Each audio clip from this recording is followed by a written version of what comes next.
বাংলাদেশ জামায়াতে ইসলামী আজকে বাংলাদেশের সর্বোচ্চ আদালতের রায়ের মাধ্যমে আজকের এই রায়ের মাধ্যমে বহুদলীয় গণতান্ত্রিক এবং অংশগ্রহণমূলক সংসদ প্রাপ্তি নিশ্চিত হলো। আমরা আশা করি এই রায়ের পরে বাংলাদেশে সঠিক নির্বাচনের মাধ্যমে প্রাণবন্ত সংসদ গঠিত হবে। বিশেষে সকলেই তাদের ইচ্ছা অনুযায়ী ভোটাধিকার প্রয়োগ করে জামায়াতে ইসলামীর নেতৃবৃন্দকে বেছে নেবেন, এটা আমরা প্রত্যাশা করি। এবং আমরা এটাও প্রত্যাশা করি বাংলাদেশের আগামী এবং ইলেকশন কমিশনকে নির্দেশনা দিয়েছেন জামায়াতে ইসলামীর রেজিস্ট্রেশন এবং অন্য যে সকল ইস্যু ইলেকশন কমিশনের সামনে আছে বা আসবে সেগুলো যেন দ্রুতই নিষ্পত্তি করেন। এর এই মাধ্যমে আজকে বাংলাদেশ জামায়াতে ইসলামী তার নিবন্ধন ফিরে পেল এবং প্রতীকের ব্যাপারটিও ইলেকশন কমিশনের সামনে রেফার করা হলো আদার ইস্যু হিসেবে। এই জন্য আমরা মামলার শর্ট অর্ডার চেয়েছি। আমরা আশা করি আগামীকালকের মধ্যেই মামলার সংক্ষিপ্ত আদেশ আমরা হাতে পাবো। এই সংক্ষিপ্ত আদেশ আমরা ইলেকশন কমিশনের কাছে অ্যাপ্রোচ করব।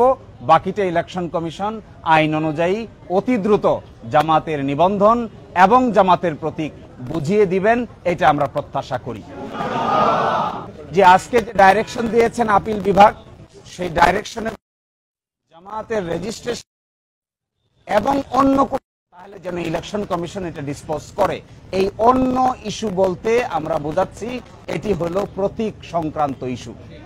আমরা আশা করি ইলেকশন কমিশন নিবন্ধনের ইস্যু নিষ্পত্তি করবেন, একই সাথে অন্য ইস্যু হিসেবে দাঁড়িপাল্লা প্রতীকের ব্যাপারটিও নিষ্পত্তি করবেন।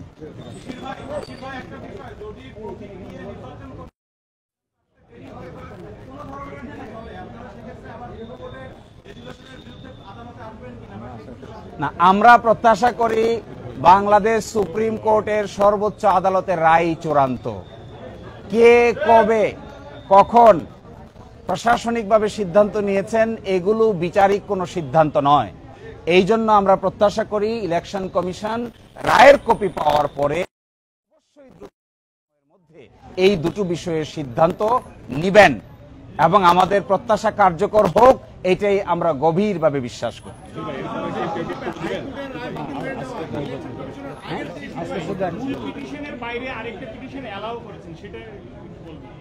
জি, মূল পিটিশনের বাইরে আরেকটি পিটিশন যে অ্যালাউ করেছেন এটা ওইটার সঙ্গে কানেক্টেড, ওটা আজকের কোনো বড় ইস্যু নয়, সেই জন্য এটা এখানে উল্লেখ করা না করার মধ্যে কোনো পার্থক্য নাই। না, এটা জামায়াত ইসলামের পক্ষ থেকে বিবৃতি দেওয়া হবে সময় মতো। আপাতত এখানে কেউ অ্যাড্রেস করছেন না। আপনাদের সবাইকে অসংখ্য ধন্যবাদ ধৈর্য ধারণ করে এখানে কষ্ট করে সময় দেওয়ার জন্য। No comment.